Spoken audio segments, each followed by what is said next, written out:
Eh bien salut tout le monde, c'est Nexty pour une nouvelle vidéo et aujourd'hui je vais vous apprendre à créer un background YouTube facilement, rapidement, sans forcément avoir des connaissances de ouf au niveau du graphisme, grâce à Photoshop et Cinema 4D. Alors c'est un tuto qui m'a été beaucoup demandé par la plupart de mes abonnés, donc bah voilà, je vous le fais.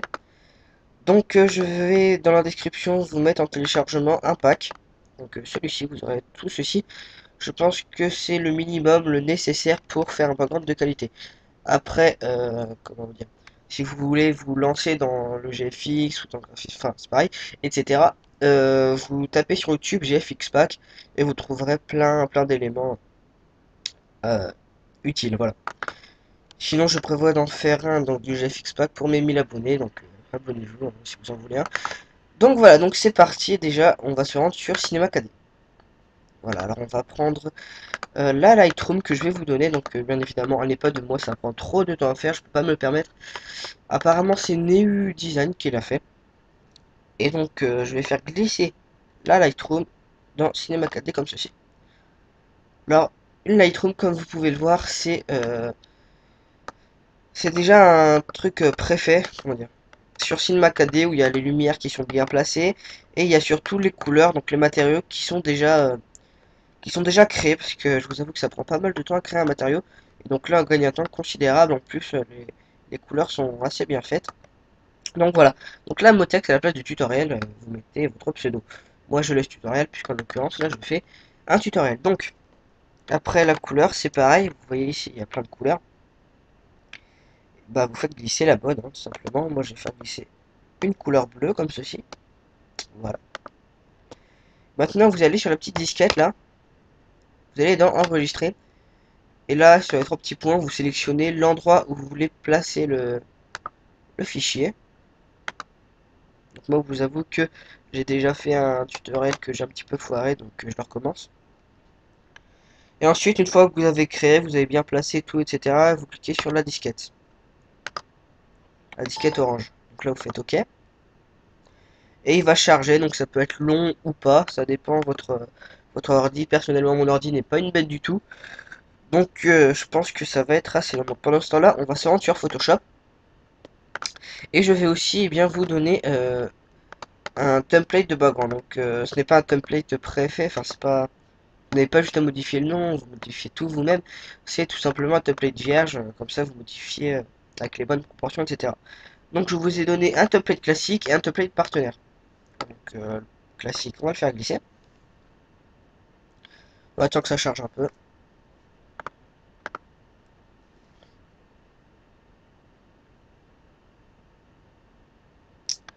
J'attends encore. Et voilà. Donc là, vous voyez, il y a le background YouTube vierge. Donc vous voyez ici, il y a marqué G3 Design, car c'est tout simplement lui qui a fait un GFX pack contenant ce template. Donc pour enlever le G3 Design qui est marqué ici, vous allez bien évidemment sur le calque et vous cliquez sur supprimer. Sinon, vous avez juste à cliquer sur le petit œil ici. Et voilà. Donc je vais faire un petit zoom en faisant la commande CTRL+. Voilà. Je vais aller un petit peu plus en hauteur. Alors là, on va se rendre sur fond. Donc ça va être notre point de départ. On va prendre l'outil pot de peinture et on va mettre un fond noir. Comme ceci. Hop. Donc là, il est un petit peu long. Donc là, vous voyez, un dégradant fondu a été mis par G3. Donc on va l'enlever.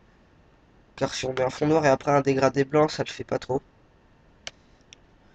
Donc là maintenant ce qu'on va faire c'est qu'on va mettre un espèce de dégradé. Alors je vais pas vous embêter à aller dans le style de calque, mettre des dégradés, etc. Je vais faire une méthode simple. On va prendre l'outil pinceau qui est ici. Là vous voyez il y a un pinceau qui se fait. On va augmenter la taille. Beaucoup. Donc là c'est un peu trop. On va mettre la taille à. Ça c'est pas assez. C'est trop. Voilà, on va mettre la taille comme ceci.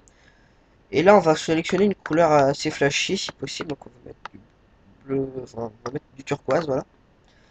Et là on va tout simplement donner un coup de pinceau juste avec notre souris. On va cliquer une seule fois. Et là, logiquement, se passe quelque chose. J'ai bien dit logiquement. Mhm.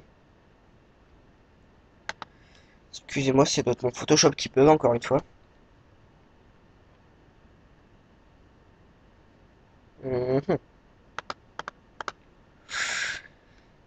Euh, Donc voilà, donc du coup ça a fail.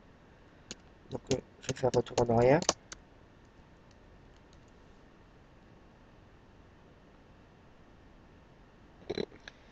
Je suis vraiment désolé. En attendant, je vais faire de la pub pour ma prochaine vidéo qui est en train de galérer à se mettre, je comprends pas pourquoi. Donc je présentais la nouvelle interface YouTube. Comme vous avez vu, ça fait un peu polémique, une pétition contre ça. Mais elle est quand même arrivée, mais on n'est pas obligé de la mettre. Je vous expliquerai tout ça dans le tuto. Donc je pense que je vais le réenregistrer le tuto. Parce que là apparemment ça bug. Voilà, donc on va recommencer avec notre méthode de dégradé. Donc, hop, voilà. Donc on va sur le fond, on prend le petit pinceau, on sélectionne une couleur flashy, et là tout simplement on donne un coup. Et voilà, là nous avons un petit dégradé. Ensuite, bah, nous allons directement importer notre texte, que je vais trouver dans mon pack. Pack tutoriel, je l'ai mis où? Voilà, hop, hop, et voilà. Voilà, donc moi ça s'affiche bizarrement sur mon Photoshop, mais logiquement il va s'afficher nickel chez vous, mais vous inquiétez pas, une fois que j'aurai fait entrer, que j'aurai fini de le modifier, il s'affichera correctement. Donc là, vous allez faire clic droit, rotation 90 degrés anti-horaire, et vous allez le placer ici comme il le faut. Je vais modifier la taille un peu comme il le faut aussi.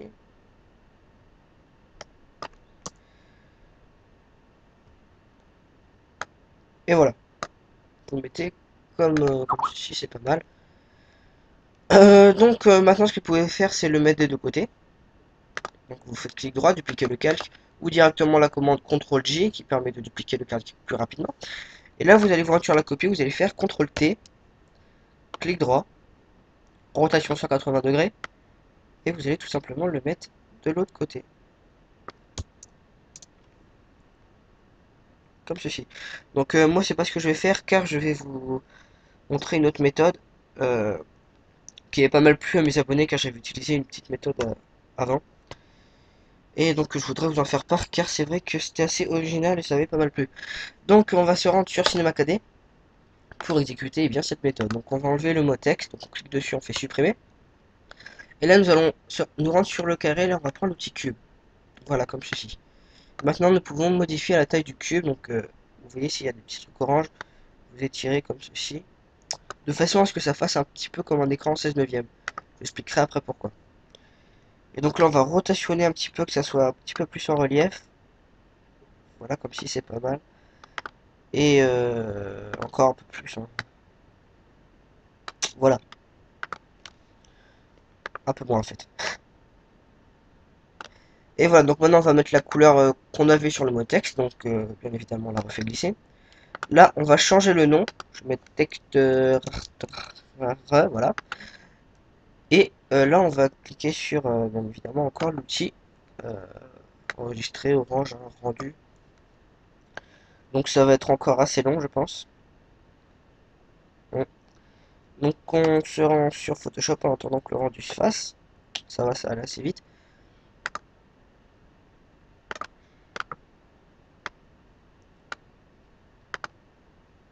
Ah bah il est là. Non, celui-là, c'est celui que j'avais fait sur l'ancien tuto. J'ai pris celui-là, c'est mieux. Voilà. Donc là, bien évidemment, comme je l'ai dit, sur mon Photoshop, ça bug. Ça se met tout plat.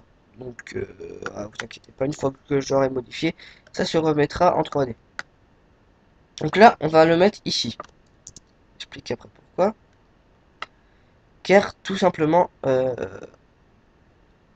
comment vous dire, nous allons le dupliquer, nous allons le mettre deux fois. Donc pour le dupliquer, on fait la commande CTRL-J. CTRL-T pour le sélectionner et le modifier. Et là, on va faire clic droit, rotation, symétrie, axe vertical. Voilà, comme ceci. Nous allons mettre l'extrémité, bien sur l'extrémité de l'autre.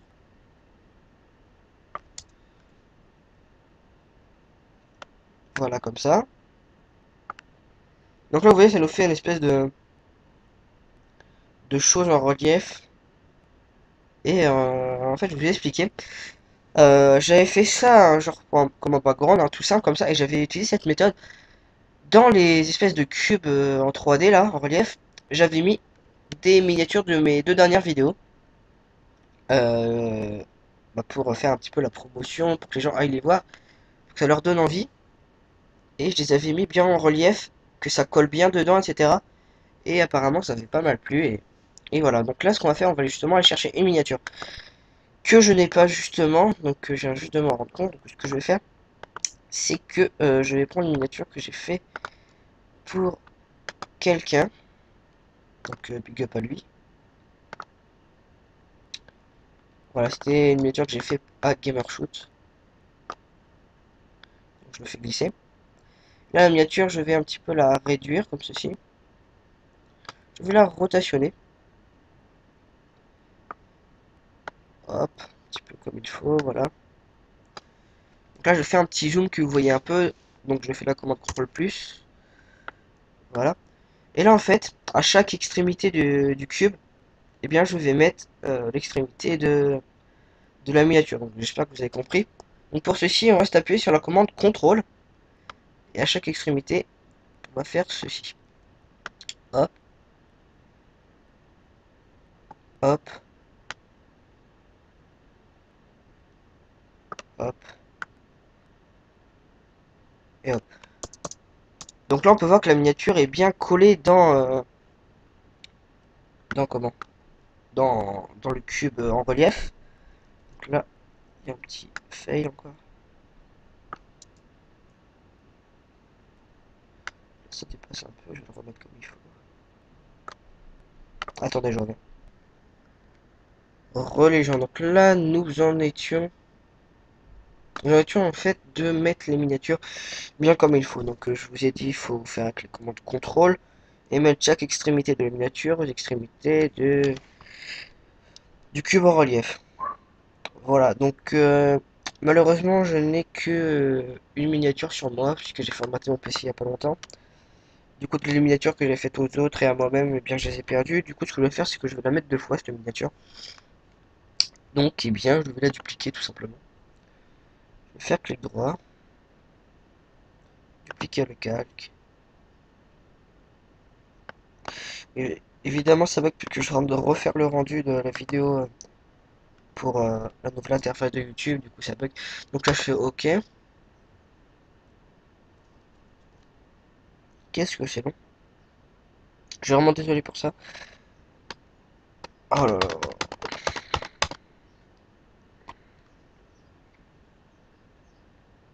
Donc là, maintenant, la copie, je vais faire CTRL T pour pouvoir la modifier. Clic droit. Symétrie axe horizontale. Comme ça, ça sera bien. Et là, c'est pareil, je vais mettre chaque extrémité là où il faut. Hop. Toujours bien rester appuyé sur la commande CTRL. Si vous êtes sur Mac, là, à la place de CTRL, c'est commande, je crois. Je n'ai pas de Mac, alors.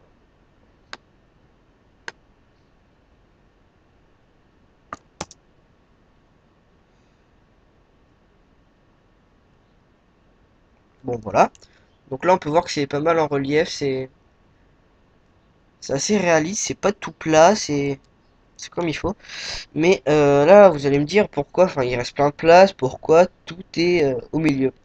Là, je vais vous dire, c'est parce qu'une fois que lorsque vous serez sur le navigateur, que ce soit Firefox, Google Chrome, etc., eh bien, votre page sera un petit peu zoomée.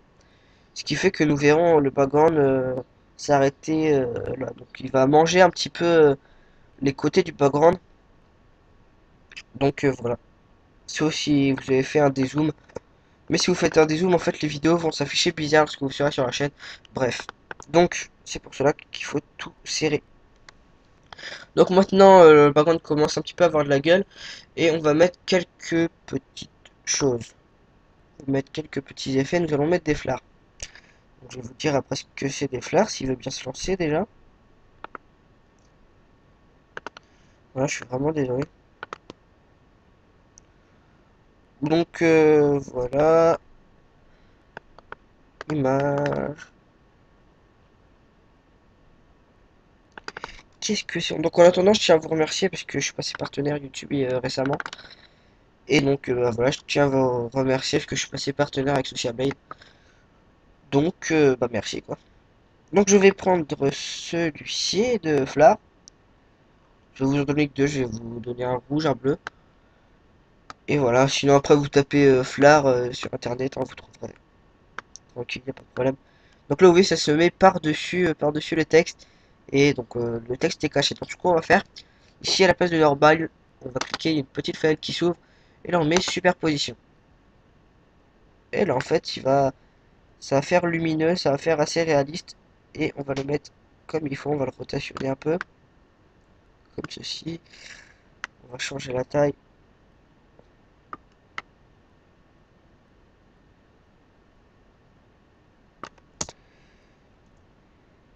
Voilà. Et donc là vous voyez il y a quand même des petites traces de l'image qu'il y avait avant de faire superposition.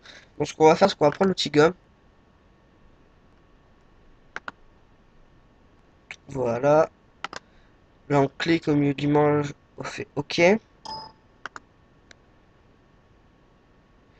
donc là on s'assure que la taille de la gomme est assez grande et que la dureté est très faible.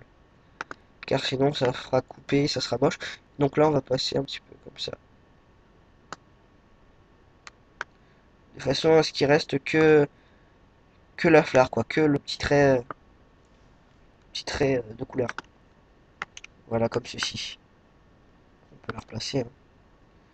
Maintenant, je veux la mettre de l'autre côté, donc je vais faire clic droit, dupliquer le calque, ou directement la commande CTRL-J. Donc là, je vais faire CTRL-T pour la sélectionner, et je vais bien la mettre de l'autre côté.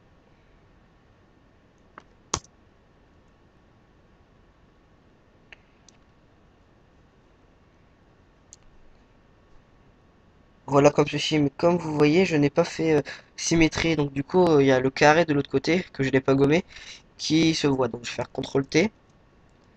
Là, je vais faire clic droit, symétrie axe horizontale. Comme ça, tout va s'inverser. Je vais mettre ça.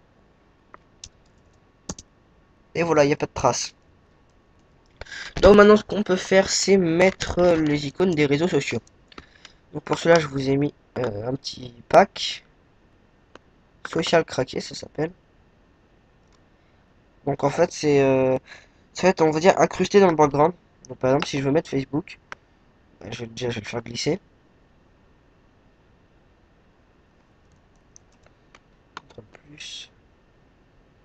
Et là, vous voyez, on croit qu'il est incrusté dans le background, donc c'est pas mal. Et voilà, donc je vais agrandir la taille. Agrandir la taille, ça se dit ça ou pas?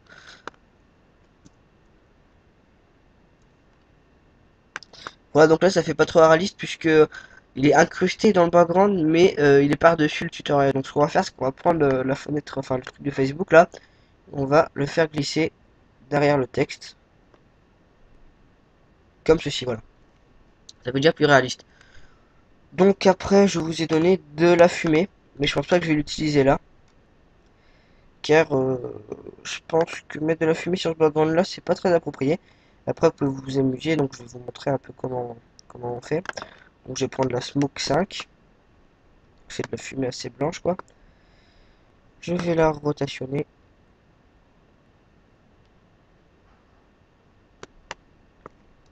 Là, je vais la remettre par-dessus tout, parce que si c'est en dessous, on verra quasiment rien. Je vais la remettre par-dessus. Hop. Putain, c'est pas Facebook que je voulais mettre au-dessus. Excusez-moi. C'est Smoke 5 que je vais mettre par-dessus. Voilà, mais là, encore une fois, vous voyez, ça le fait pas. Donc, on va mettre en superposition. Et voilà, en fait, c'est pas mal. Celle-ci, ça rend pas mal sur ce background-là, donc bah, je vais l'utiliser. Ouais, donc voilà, c'est pas mal. Donc ça, c'est pareil, on voit un petit peu que c'est coupé. Donc on va bien évidemment reprendre l'outil gomme comme tout à l'heure. Et on va repasser par-dessus, comme ça, voilà. Et maintenant, bah, je vais le mettre de l'autre côté, donc je vais faire clic droit, dupliquer le calque, ok, CTRL T, clic droit, symétrie axe horizontale, et là je vais le mettre de l'autre côté comme il le faut. Voilà. Donc après, bien évidemment, vous pouvez encore vous... Putain, je dis beaucoup bien évidemment, je suis désolé. Vous pouvez vous amuser à télécharger des GFX Pack et faire des backgrounds encore plus jolis. Moi, je vous donne que ça, car le GFX Pack, je le réserve pour mes 1000 abonnés. Donc je pense pas que ça va arriver tout de suite, puisque là j'en ai à 400... On est à 420 là, je crois. Que je remercie d'ailleurs. Donc voilà, abonnez-vous si vous voulez voir ce GFX Pack qui va arriver, qui arrive plus vite quoi. Donc voilà, j'ai... Après ce qu'on peut faire c'est en haut là, pour bien dire que c'est vous qui avez fait le background, vous pouvez marquer design by me, ou design by... Ou alors on peut mettre l'URL de la chaîne, même si c'est un peu con, mais ça se fait quoi, l'URL de la chaîne. On peut mettre aussi le thème de la chaîne, par exemple tutoriel, fun, commentaire, etc. On peut mettre ça là-haut. Et voilà. Donc, voilà, je vais mettre design, by me, hop, CTRL T, bouger la taille. Qu'est-ce que je bug, mais qu'est-ce que je bug, c'est incroyable. J'en suis à 28 minutes. Ah ouais, c'est un peu long quand même. Je suis désolé. Mais putain, c'est pas ça que je veux faire. Bon, bref, vous savez le mettre là-haut, hein, je pense. Et moi, là, ça bug à mort, donc je vais pas le faire parce que même bouger un texte. Oh là là, mais c'est même pas ça que je veux faire, mais je vais péter un câble. Donc en gros, vous l'enregistrez sous et vous le mettez au format PNG si il fait moins d'un MO et vous le mettez au format JPEG s'il fait plus d'un MO. Enfin, voilà. Vous m'avez compris parce que une fois sur YouTube, il accepte que les images de 1 MO ou moins. Donc voilà. Donc c'était un petit tuto, j'espère qu'il vous aura plu et vous aura aidé. Donc voilà, donc moi je vous dis bah salut tout le monde.